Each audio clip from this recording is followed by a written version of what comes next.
The first time Zhanna felt the cold hand of fear, she didn't even know its name yet. It was the night of the party. Loud music, cheap vodka, cigarette smoke thick enough to chew. She stood near the kitchen doorway in a short black dress, laughing at something her friend Zhanna said, when she noticed the tall officer staring at her. Not glancing. Staring. His eyes never left her face, then slid down her body, then back up again. Slow. Deliberate. Like he was already deciding how she would fit into his life. Something in that look made her stomach tighten. She told herself it was excitement. Zhanna grabbed her wrist. "Come on, I want you to meet someone." She dragged Zhanna across the room to the officer. "Zhanna, this is Oleg Romanov, Senior Lieutenant, Naval Infantry. Oleg, this is my friend Zhanna. Be nice to her. She bites." Oleg didn't smile. He just took Zhanna's hand, held it 2 seconds longer than necessary, and said in a low voice, "Finally." One word. Final. Like everything before that moment had been leading exactly here. They talked for 3 hours straight. He asked questions. Where she worked, what she studied, what scared her, what made her angry. And every answer she gave, he nodded like he was checking items off a list in his head. When other men tried to cut in, he stepped half a pace forward, blocking them without seeming to move at all. Possessive. Territorial. She should have seen the warning signs. Instead, she felt chosen. At 2 a.m, he said, "I'll walk you home." She said yes before she even thought about it. They walked through the city for 5 hours. He bought her coffee from a 24-hour kiosk, listened to her talk about her controlling boss, her parents' endless fights, her fear that she would wake up at 40 and realize she had never really lived. He told her almost nothing about himself, only that he had 10 days of leave left and that he hated wasting time. When they finally reached her door, dawn already gray in the sky, he took her phone, entered his number, and said, "Don't make me wait too long." The next 10 days were a blur. Breakfast dates, night walks, movies, dinners, sex that left her shaking and laughing and crying all at once. He never asked if she wanted to see him again. He simply appeared at her door at 7 sharp every single evening. On the last day, she helped him pack, folded his uniforms with military precision because he showed her how, and rode with him to the train station. The platform smelled of diesel and hot metal. 5 minutes until departure. He dropped his bag, pulled her against his chest so hard her ribs hurt. "I need you with me," he said into her hair. "All the time. Every day. Say you'll come." "I'll wait," she whispered. "I'll always wait." He kissed her like he was memorizing the taste, then boarded the train without looking back. That night her phone buzzed. One message. "I already miss you so much it hurts." "Oh!" She fell asleep smiling, clutching the phone to her chest like a teenager. 3 weeks later, Navy Day parade. He marched in dress whites, saber at his side, face carved from stone. The second the ceremony ended, he broke formation, still in full uniform, and took the first train south. Zhanna waited on the platform in a sundress, heart hammering. The moment he stepped off, she ran. He lifted her off the ground, kissed her so hard her lips split against his tooth. Blood and lipstick mixed. Neither of them cared. They barely made it through dinner. Plates pushed aside, wine untouched, clothes scattered from living room to bedroom. After, when she lay gasping on the sheets, he suddenly got up, silent, and started dressing again. Full parade uniform, even the ceremonial dagger on his belt. Zhanna sat up, sheet clutched to her chest. "Oleg, it's 3 a.m. Where are you going?" "Wait for me," he said, voice calm, almost gentle. "Don't call. Don't open the door for anyone. I'll be back before sunrise." The door closed behind him with a soft click that sounded to her like a prison gate. She didn't sleep.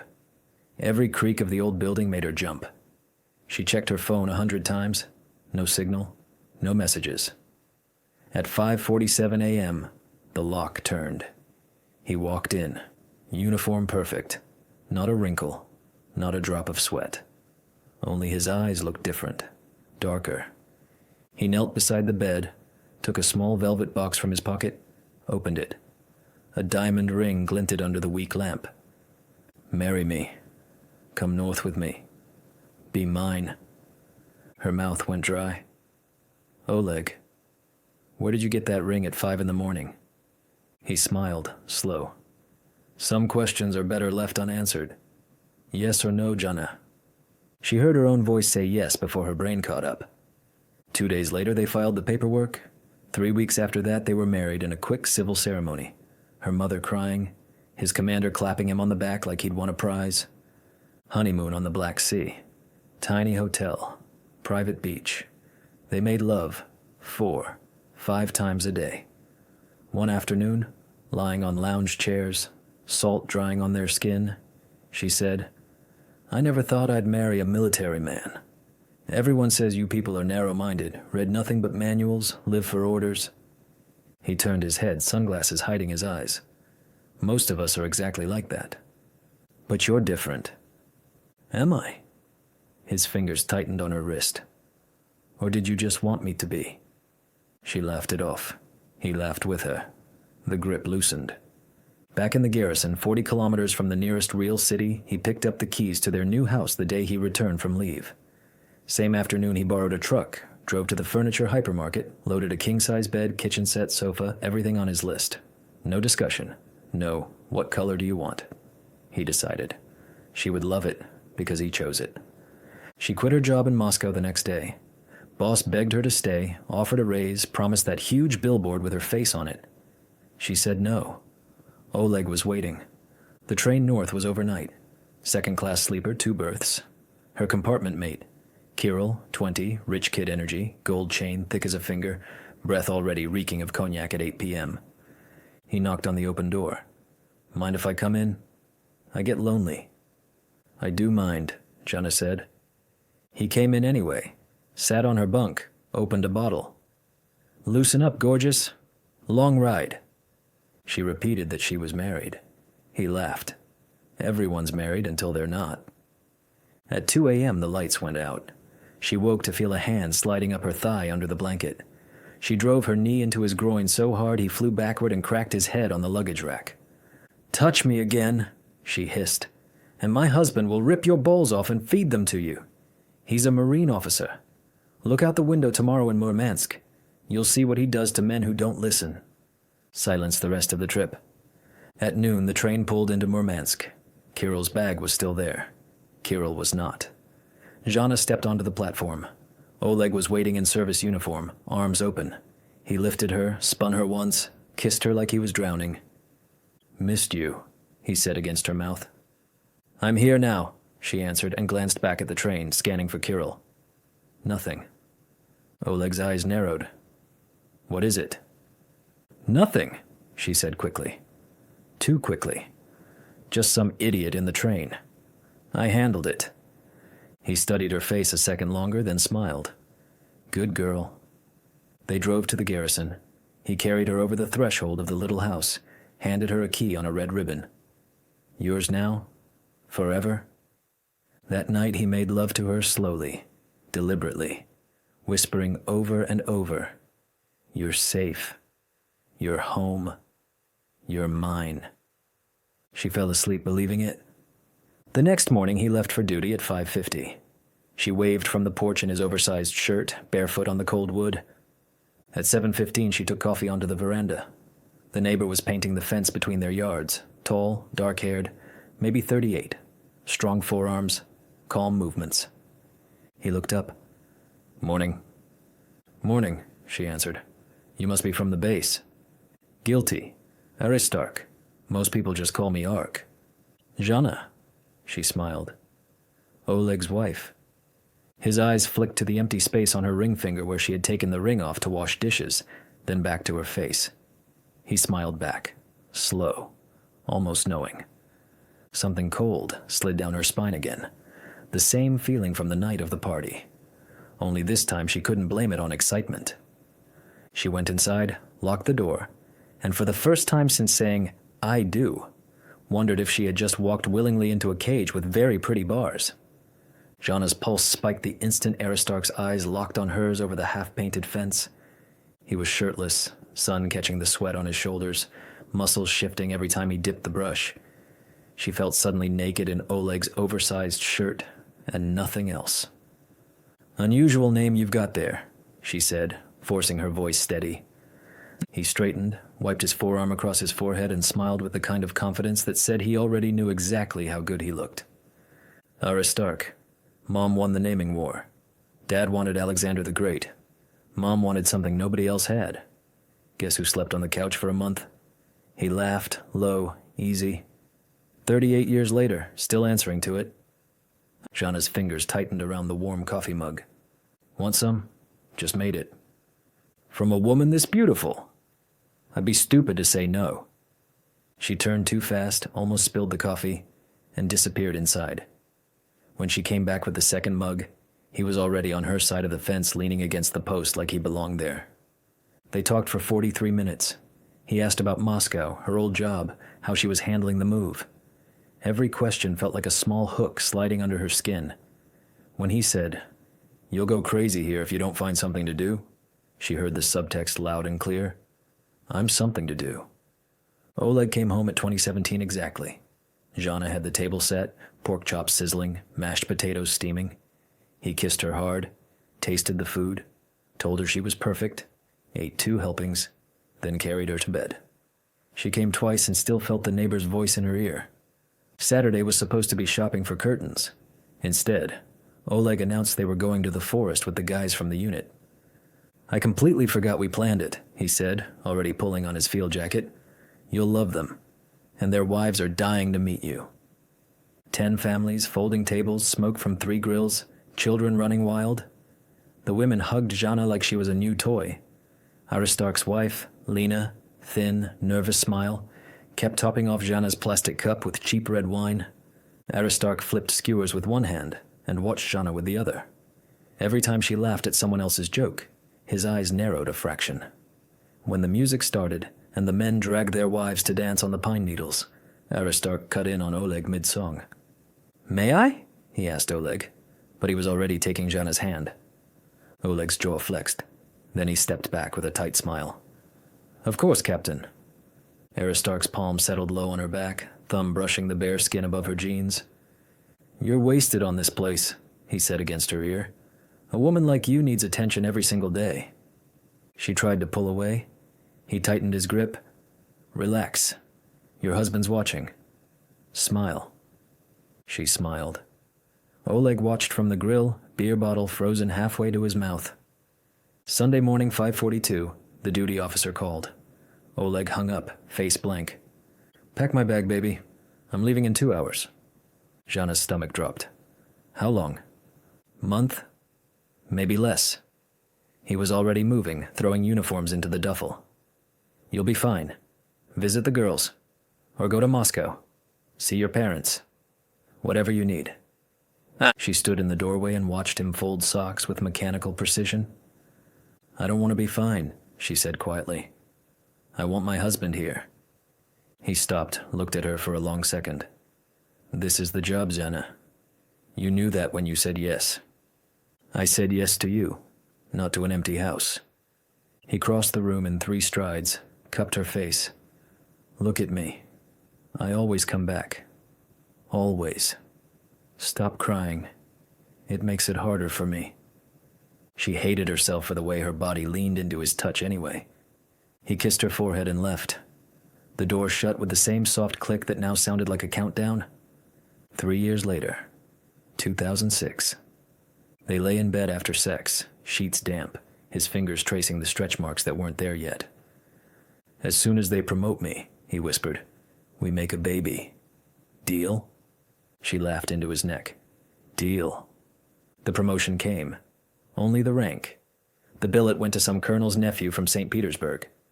Oleg came home, poured 2 shots of vodka, drank both, and said nothing for an hour. 2 months later, the new orders hit. Commander's office smelled of floor wax and old paper. "Romanov, Gulf of Aden, piracy escort. You ship out tomorrow, 0730. 6 enlisted, 1 warrant, you're in charge. Questions?" "No, sir." "Good, don't get dead," he told Zhanna over dinner. She put her fork down very carefully. 4 months? Her voice cracked on the last word. 3.5, maybe 4. She laughed, sharp and ugly. You promised after the promotion things would slow down. I don't write the orders, Zhanna. No, you just obey them like a dog. The second the words left her mouth, she wanted them back. His eyes went flat. Careful. Careful? She stood up so fast the chair fell over. I have been careful for 4 years, Oleg. I followed you to this frozen shithole. I quit my job. I smile at your friends' boring wives. I wait like a fucking widow every time you disappear. And now 4 months? What am I supposed to do, sit here and rot? He stood too, slowly. You do what every officer's wife does. You wait. I'm not every officer's wife, she shouted. I'm your wife. And I'm your husband, he said, voice deadly quiet. Which means I go where they send me. End of discussion. She threw the first thing her hand closed on, his favorite mug. It shattered against the wall beside his head. He didn't flinch. That night she packed a single suitcase. I'm leaving tonight, she told him, zipping it shut. Train at 9. Take me to the city or I'll call a taxi. He stared at her for a long moment. You're really doing this? I need to breathe, Oleg. Just once. He drove her in silence. At the station, he reached for her. She let him kiss her cheek, nothing more. I'll call every day, he said. Don't bother, she answered and walked away without looking back. She boarded the train with tears freezing on her face, convinced she was finally taking control. She had no idea control had already slipped through her fingers years ago. The night a tall officer decided she belonged to him, and every step since had only tightened the knot. Oleg came home that night like a man who had already buried something. He dropped his keys on the table, didn't turn on the light, just stood in the hallway staring at the suitcase Zhanna had left by the door. He didn't shout. He didn't beg. He simply said, You'll regret this.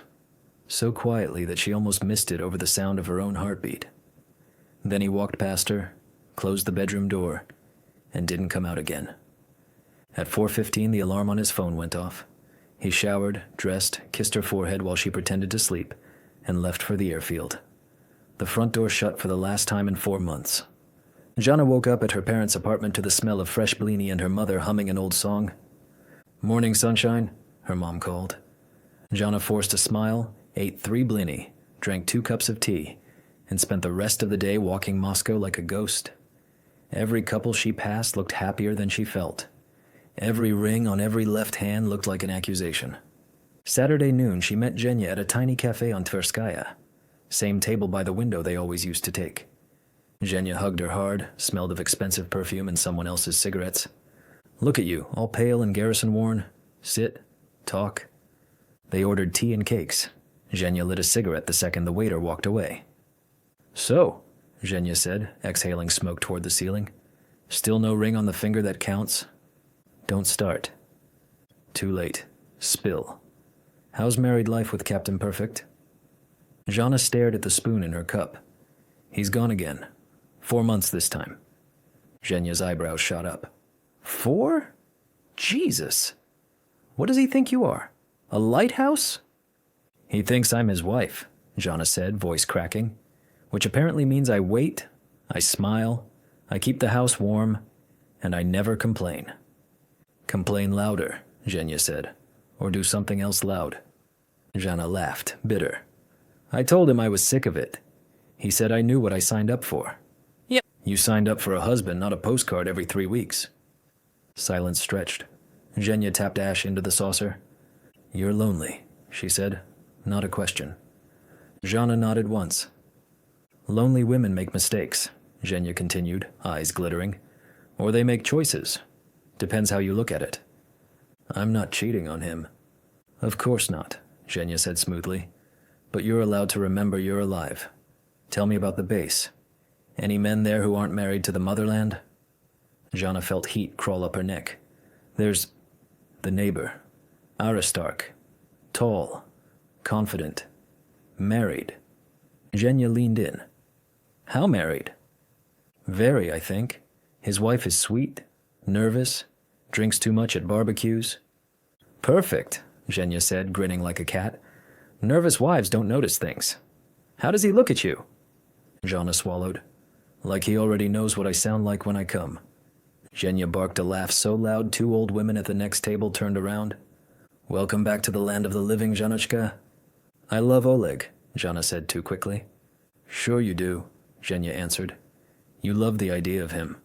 The real him is on a ship in the Indian Ocean right now, probably teaching some 18-year-old how to clean an AK while you sit here wondering if you even remember what desire feels like. Zhanna stared at her tea. I feel guilty even talking about this. Guilt is what they train into us, Zhenya said, crushing the cigarette. First they isolate you. Garrison in the middle of nowhere, checkpoints, schedules, rules. Then they leave. Then they tell you, wanting anything else makes you a bad wife. Classic playbook. Zhanna's phone buzzed. Oleg. Satellite call. Bad connection. His voice thin and crackling. Hey, baby. We just crossed the equator. Hot as hell. Miss you. I miss you too, she said automatically. You okay? Fine, with Mom. Good. Gotta go. Training in 5. Love you. Behave. The line went dead. Zhenya watched her face. Behave, she repeated, mocking. Did he really just say, behave? Zhanna put the phone face down. Her hand was shaking. Zhenya reached across the table and closed her fingers over Zhanna's wrist, gentle but firm. Listen to me. I'm not saying burn your life down. I'm saying light a small fire somewhere he can't see and remember you're a woman, not a military asset. One night, one kiss, one anything. Then decide if you still want to go back to waiting by the window like a dog. I can't. You already are, Zhenya whispered. You're thinking about it right now. I can see it in your eyes. Zhanna pulled her hand away, heart hammering so hard she felt it in her throat. I have to go. Tuesday night, Zhenya said, not letting her stand yet. There's a club downtown, good music, dark corners, no one from the base. Come. One drink. If you hate it, you leave. No one ever has to know. Zhanna stood up, legs unsteady. I'll think about it. You will, Zhenya said, smiling like she'd already won. And when you walk through that door Tuesday, you'll finally admit you're starving. Zhanna left the cafe and didn't look back, but the entire metro ride home, Zhenya's words looped in her head like a song she couldn't turn off. That night she lay in her childhood bed staring at the glow-in-the-dark stars still stuck to the ceiling from when she was 12. Her phone buzzed again. Another text from Oleg. Sleeping? Dreaming of you. 4 months feels like forever already. She typed, I love you, then deleted it. Typed, miss you. Deleted that too. Finally she wrote nothing, locked the phone, and pressed it face down on the nightstand. For the first time in years, Zhanna didn't falter when she pictured Aristarch's slow smile over the fence. She pictured it, let the heat pool low in her stomach, and didn't push the image away. Somewhere out in the Gulf of Aden, Oleg stood on the deck of a rust-streaked dry cargo ship, wind whipping his uniform, scanning the black water for pirate skiffs. He had no idea the war he thought he was fighting was already being lost 1,000 miles behind him, one whispered suggestion at a time. Zhenya didn't ask again. She simply slid a black card across the table. VIP pass, gold lettering, name of the club. Tonight, 10 o'clock. I'll be at the door until 11. After that, the choice is yours. Zhanna stared at the card like it was burning. She slipped it into her purse without saying yes or no. At 22:47, she was standing in front of the mirror in her old Moscow bedroom, mascara wand shaking in her hand. She wore the tight red dress she hadn't touched since the honeymoon. The wedding ring stayed in the jewelry box. The club hit her like a wall of bass and heat. Strobe lights carved the crowd into frozen slices. Zhenya was nowhere. Zhanna ordered a cocktail she didn't taste, then a second. By the third, she was dancing alone, eyes closed, letting the music drown the voice in her head that sounded exactly like Oleg. Behave. A voice behind her, low, amused. Well, look at this girl. She turned. Same cocky grin, same expensive watch flashing under the lights. A leak. Been a while, princess. Thought you'd run back to your husband and lock the door forever. I did run, she shouted over the music. Door didn't lock. He laughed, stepped in close, hands already on her hips like they belonged there. Missed me? Shut up and dance. They moved together, bodies locked, sweat mixing. Every time his thigh slid between hers, she felt the guilt spark and die in the same breath. He whispered filth in her ear, words Oleg would never use, and she laughed into his neck because it felt like breaking chains. Some drunk idiot stumbled into them, slurring, "Hey, sweetheart, want a ride?" Oleg's fist answered before the sentence finished. One clean punch. The guy dropped like a sack. Security started moving in. Oleg grabbed her wrist. "Time to go, princess." She let him pull her through the crowd, heart slamming harder than the bass. Outside, cold air hit her skin and she realized she was shaking. Half terror, half thrill. His car was a black Audi parked illegally. He opened the passenger door, eyes daring her. "Your last chance to be a good wife?" Zhanna got in. They didn't speak on the drive. He took her to a penthouse apartment, all glass and city lights. The second the elevator doors closed, he had her against the wall. Mouth brutal, hands under the dress. She kissed him back harder, biting his lip until she tasted blood. On the king-size bed, he fucked her like he was proving a point. Rough, fast, no tenderness. She came screaming his name and hated herself for how good it felt to scream a name that wasn't Oleg's. After lying tangled in sheets that smelled of someone else's cologne, she started to cry. Alec lit a cigarette, watched the tears roll. "Relax. Your husband's on the other side of the planet shooting pirates. He'll never know." "That's not why I'm crying," she whispered. He kissed the tears off her cheek. "Then cry harder. Tomorrow you can go back to being perfect." She stayed the whole night, and the next, and the next. Meanwhile, 3 weeks later, somewhere off the Horn of Africa, Oleg woke on a cot in the ship's sickbay, shoulder on fire, morphine fading. The kid in the next bed, Seaman Kondratyev, was telling the story for the 10th time. How the pirates came in 2 fast boats. How Oleg stepped out from cover to draw fire. How the bullet punched through the gap in his plate carrier and spun him like a top. Oleg tried to move. Pain lanced white-hot across his back. "Phone!" he rasped. Kondratyev handed over the satellite handset. He dialed Zhanna, straight to voicemail. Again and again. 10 times. He left the same message every time. "Baby, pick up. I need to hear your voice." Back in Moscow, Zhanna was in Oleg's shower, water pounding her skin, trying to wash away the smell of sex and guilt. Her own phone was buried in her purse under a pile of clothes on his bedroom floor. Battery long dead. Alex stepped into the steam behind her, hands sliding over her wet breasts. "Leave him," he murmured against her neck. "I can't." "You already did." She closed her eyes and let him turn her around, let him lift her against the tile, let him inside her again while somewhere in the Indian Ocean her husband bled and waited for a call that would never come. By the time Oleg was airlifted to a hospital in Djibouti, Zhanna had spent 6 nights in Oleg's bed. By the time the doctors told Oleg the shoulder would never be the same, Zhanna had stopped flinching when Oleg called her, "my girl." By the time Oleg finally got shore leave approved to fly home and surprise his wife, Zhanna had learned exactly how loud she could scream when no one was there to hear the shame. She had no idea that in less than 48 hours the front door of the penthouse would explode open and her husband, still in blood-stained camouflage, eyes wild with pain and betrayal, would stand over the bed with a K-bar in his hand and ask one question. "Who is he, Zhanna?" And she would learn that some doors, once opened, can never be closed again. Zhanna's voice still echoed in the empty Moscow apartment when she hung up the satellite call. "I love you. Come home safe." She said it perfectly, tears timed just right. Alec watched from the bed, naked, amused, clapping slowly when she dropped the phone. "Oscar-worthy, princess. He buy it?" "He always does," she answered, and hated how true it sounded. Alec rolled out of bed, poured 2 glasses of champagne, dropped a small blue pill into hers. "Drink? You're too tense after playing the dutiful wife." She swallowed without asking what it was. 30 minutes later, the room started breathing. Colors bled into each other. His hands felt like fire and silk.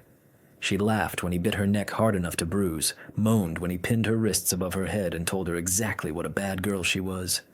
Every thrust pushed Oleg further out of her mind until the only name she remembered was the one growling it in her ear. Days blurred. She told her mother she was staying with friends. She told Oleg the connection was bad. She told herself this was temporary. Just oxygen. Just revenge for all the nights she'd spent alone. Alec never slept.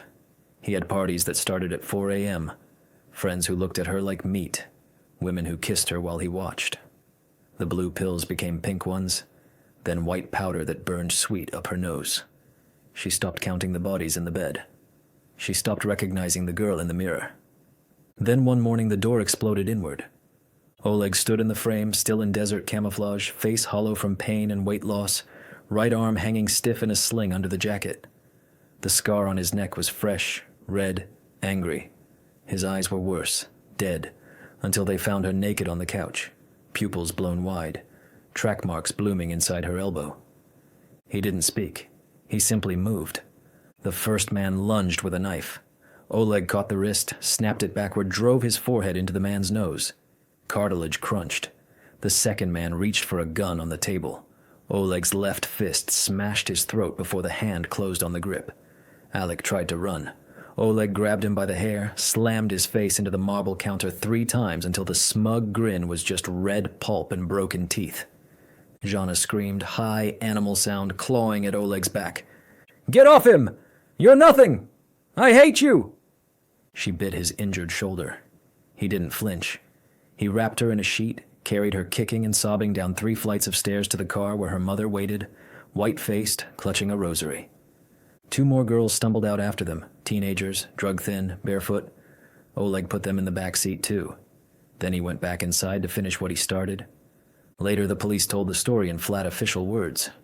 2 dead, Alec and his bodyguard. 1 critical. 3 women rescued from sexual slavery and narcotics. The killer, Senior Lieutenant Oleg Romanov, acting alone, no warrant, no backup. Self-defense was not accepted. Excessive force. 4 years. At the trial, Zhanna sat in the back row, skeletal, shaking, detox sweat soaking the cheap suit her mother bought her. She tried to catch his eye. He never looked at her once. 18 months later. Colony in the north. Gray visiting room, scratch table, smell of bleach and despair.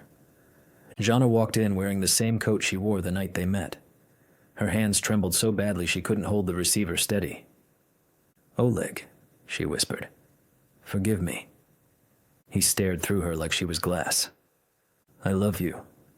I'll wait. However long it takes." His voice was rust and ice. "You waited 4 months once. Try 4 years. See how it feels." "I was sick. He drugged me. I didn't know. You knew enough to lie to my face every single day." "I killed our child," she blurted, tears spilling. "I aborted it because the drugs. I can't ever have another. It's gone. Everything's gone." For 1 second, something flickered in his eyes, pain so sharp it cut them both. Then the wall slammed back down. "I already buried 1 child I never got to meet," he said. "Don't ask me to mourn the woman who killed it." The guard stepped forward. Oleg stood. "Don't come again," he said, and walked away without looking back. Outside the colony gates, the wind cut like knives. Zhanna stood there until the lights went out, until the snow covered her shoes, until she realized the coldest thing in the world wasn't the Arctic night. It was the space where a man used to love her so completely that he burned the world down to bring her home, and still wasn't enough to make her stay clean. She never saw him again after that day. Oleg served every day of the 4 years. When he walked out in 2011, the pirates in the Gulf of Aden had already been crushed by new task forces. The world had moved on. He never went back to the garrison house. He never answered the letters she sent to the colony that were returned unopened. He disappeared into civilian life the way a man disappears into the sea, quietly, completely, leaving no ripple. Zhanna still works the emergency call center in Moscow. Sometimes at 3 a.m., a voice comes through the line. Calm, low, familiar, reporting a fire or a wreck. She freezes, heart stopping. But it's never him. It's never anyone who knows what her name used to sound like when it was spoken like a prayer. She keeps the red dress in a box under her bed. Once a year, on the anniversary of the night the door exploded, she takes it out, holds it against her body, and remembers how it felt to be wanted so fiercely that someone was willing to destroy himself to save her. Then she folds it again, puts it away, and goes back to answering calls from people whose worlds are burning down, knowing exactly how it feels when no one comes to pull you from the flames.